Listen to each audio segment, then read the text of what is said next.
Assalamualaikum warahmatullahi wabarakatuh.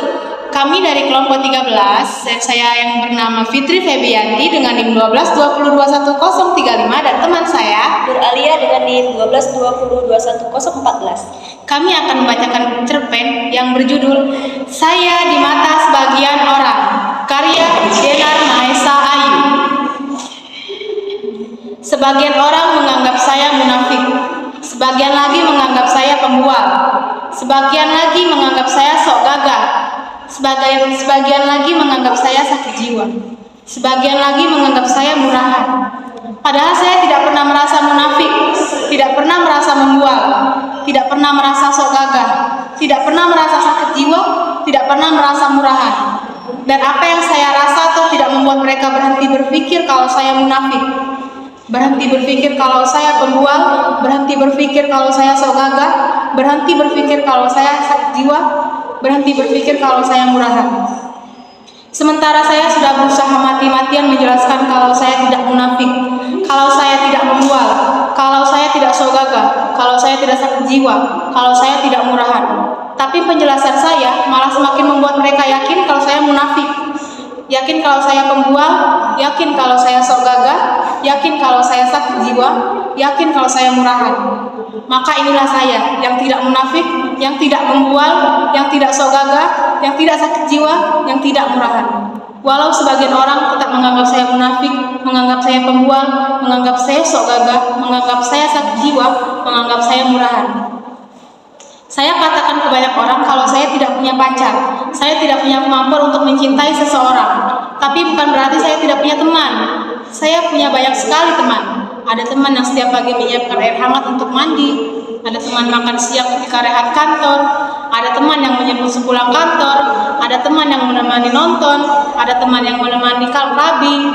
Mereka semua teman-teman yang baik, mereka semua teman-teman yang bisa diandalkan dalam segala hal, dan saya yakin saya pun cukup bisa diandalkan sebagai teman.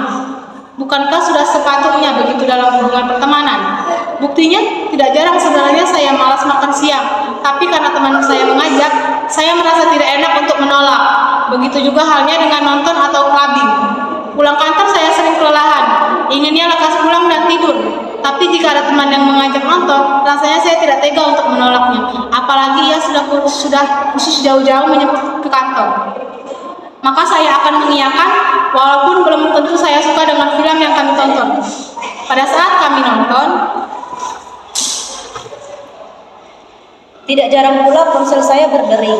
Andaikan tidak saya angkat karena tidak sopan menerima telepon di dalam bioskop. Tetap saja mereka bisa meninggalkan pesan SMS. Biasanya minta ditemani ke disko atau sekedar nongkrong di kafe. Sungguh tidak selalu saya ingin menerima ajakan mereka, tapi bagi saya itulah konsekuensi pertemanan. Apalagi sekali lagi mereka adalah teman-teman yang baik, yang setia menyiapkan air hangat untuk mandi setiap pagi, yang setia menemani makan siang, yang setia menjemput pulang kantor, yang setia menemani ke disko atau kafe, yang setia memberikan perhatian dan waktu kapanpun saya butuhkan. Walaupun mungkin mereka tidak selalu ingin mengiyakan, walaupun mungkin mereka sedang kelelahan, sama seperti apa yang sering saya rasakan. Kepada mereka lah saya sering menumpahkan segenap perasaan. Kepada mereka lah saya meminta bantuan. Tidak hanya sebatas perhatian dan waktu, dan juga dari segi finansial. Kalau saya butuh uang, saya bilang. Kalau saya mau ganti ponsel model terbaru, saya beritahu. Kalau saya bosan mobil fun dan ingin ganti sedan, saya pesan. Padahal karena akan selalu ada yang menjemput dan mengantar. Mobil jarang sekali saya gunakan. Kalau saya dapat undangan pesta dan perlu gaun malam lengkap dengan perhiasan, saya utarakan. Kenapa harus sukkan? Toh saya tidak memaksa, toh merasa ikhlas. Dan yang paling penting adalah mereka yang memang mampu mengabulkan apa yang saya minta. Saya tidak paksa mereka khusus menabung untuk saya, apalagi sampai suruh mereka merampok bank. Saya juga teman yang baik. Saya tidak mau mereka susah hati karena tuntutan saya. Kalau sekali-sekali harus jempol tabungan atau terpaksa mencairkan deposito, bolehlah. Yang penting dananya memang ada. Itu pun bukan masalah yang harus saya besar-besarkan, bukan sesuatu yang layak untuk membuat saya terharu, apalagi jatuh cinta. Saya harus garis bawahi bahwa saya tidak memaksa, apalagi saya tahu, sangat sadar kalau jumlah dana yang dikeluarkan hanya sekian persen dari keseluruhan harta mereka. Coba bayangkan, kurang pengertian apa saya sebagai teman. Seperti yang sudah saya utarakan sebelumnya, tidak jarang saya harus mengorbankan waktu dan tenaga untuk mereka. Mungkin lebih tepat jika saya menggunakan kata merelakan ketimbang mengorbankan. Walaupun saya agak terganggu, tapi saya rela. Saya melakukannya karena saya mau, bukan karena paksaan. Saya menikmati kebersamaan kami, menikmati tiap detai manis yang kami alami. Makan malam di bawah kucuran sinar bulan dan keradapan lilin di atas meja. Percakapan yang mengasihkan, penuh canda dan tawa. Sentuhan halus di rambut saya, kecupan mesra di kedua mata, hidung, pipi, dan bibir, yang berlanjut dengan ciuman panas membara, lantas berakhir dengan rambut rapat tubuh kami yang basah berkeringat di atas tempat tidur kamar hotel, di dalam mobil, di taman hotel, di toilet umum, di taman elevator, di atas meja kantor, atau di dalam kamar karaoke. Saat-saat yang begitu melelahkan sekaligus menyenangkan, saat-saat yang selalu membuat jantung saya berdegup lebih kencang dari biasanya. Saat-saat yang selalu membuat aliran darah saya menderas dan naik ke atas kepala. Saat-saat yang selalu membuat saya pulas tertidur dan mendengkur. Saat-saat yang tidak pantas untuk tidak membuat saya merasa bersyukur. Namun dari sanalah segalanya berpangkal. Semua yang saya lakukan itu dianggap tidak benar. Sebagian orang menganggap saya munafik karena tidak pernah mengakui kalau saya punya pacar. Sebagian lagi menganggap membual setiap kali saya bilang hubungan. Kami hanya seorang pertemanan. Sebagian lagi menganggap saya sok gagah karena mereka berpikir saya tidak mau mengakui kalau sebenarnya saya mencintai seseorang. Sebagian lagi menganggap saya sakit jiwa karena berteman dengan begitu banyak orang. Sebagian lagi menganggap saya murahan karena saya bisa ditiduri tanpa ada harus komitmen percintaan, bahkan bisa dalam satu hari dengan orang yang berlainan. Perbuatan yang saya jalani dengan penuh kewajaran tiba-tiba berubah menjadi perdebatan. Semua orang merasa lebih tahu dibanding diri saya sendiri. Beberapa bagian dari mereka itu sibuk dengan pendapatnya masing-masing dan lebih luar biasa lagi mereka bisa membahas perihal saya ini berjam-jam, berhari-hari, berminggu-minggu, berbulan-bulan, bertahun-tahun. Sementara teman-teman saya semakin banyak. Silih berganti tanpa henti dan ini membuat mereka punya materi yang lebih dari cukup untuk terus mempergunjingkan saya seolah tidak ada hal lain yang lebih pantas untuk diangkat sebagai tema. Mereka bergunjing lewat telepon, mereka saling bertukar pesan lewat SMS, mereka saling mengirim surat elektronik, mereka saling bertukar pendapat di kafe-kafe, di rumah, di kantor, di pertokoan, di restoran. Apalagi jika secara kebetulan kami bertemu dalam satu kesempatan dengan membawa teman baru. Pembicaraan mendadak berhenti. Mereka sembunyi-sembunyi bertukar senyum, mereka sembunyi-sembunyi bermain mata, mereka sembunyi-sembunyi mengirim pesan SMS, mereka saling berbisik dengan ekspresi wajah yang sulit untuk diterjemahkan. Kadang ada satu dua kalimat yang terdengar dan sudah cukup bagi saya untuk merangkumnya utuh menjadi satu bagian. Kebanyakan berkisar pada seberapa indah dan seberapa tebal kantong teman yang saya bawa. Pandangan mereka menyapu bersih kami berdua dari ujung rambut hingga ujung kaki seperti serigala kelaparan. Menyeleksi kartu kredit saat membayar bon tagihan makan.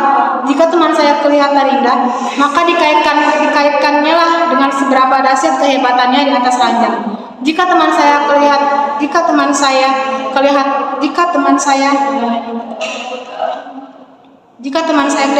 berkantong tebal, maka dikaitkannya dengan seberapa besar saya menguras uang. Tapi jika kedua sisi itu tidak ada memenuhi standar pegunjingan, mulailah mereka dengan teori cinta-cintaan. Dan karena saya tetap bilang kalau kami benar-benar berteman, perdebatan pun dimulai dan mereka saling membuktikan pendapat siapa yang paling benar. Sebagian orang menganggap saya munafik, sebagian lagi menganggap saya pembual, sebagian lagi menganggap saya sok gagah, sebagian lagi menganggap saya sakit jiwa, sebagian lagi menganggap saya murahan. Saya tidak bisa memungkiri banyak dari teman-teman yang akhirnya mempertanyakan. Banyak dari teman-teman yang tidak ingin berbagi dan pada akhirnya hubungan kami harus terakhiri.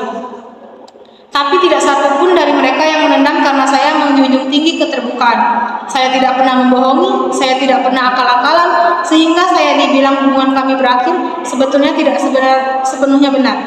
Yang berubah hanyalah kami sudah tidak saling melenguh dan mencabik di atas ranjang. Tapi kami masih menikah atau masih melajang.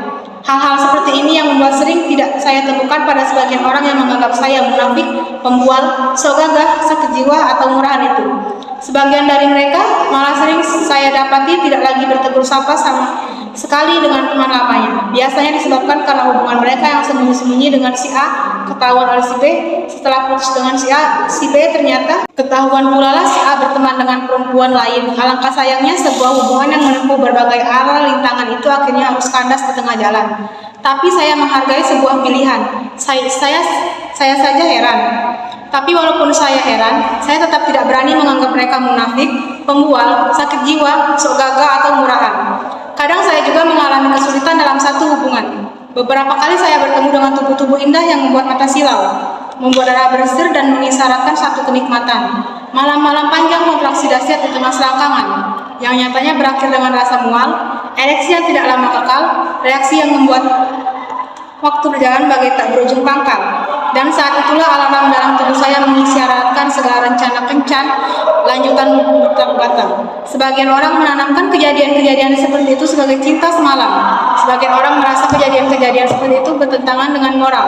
Sementara buat saya kejadian-kejadian seperti itu hanyalah semata-mata proses pengenalan.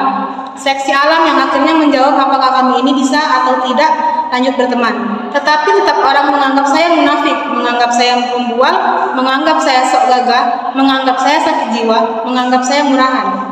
Mungkin jika bukan karena penyakit yang datang tanpa bisa saya larang, tidak saya idap sekarang. Saya hampir percaya pada pendapat sebagian orang yang tiap bagiannya menyatu menjadi satu pendapat utuh bahwa tindakan saya menyimpang. Mungkin jika bukan karena saya tergeletak tak berdaya dan diperlakukan bagai anjing kusta, saya hampir beralih dari positif menghidap HIV.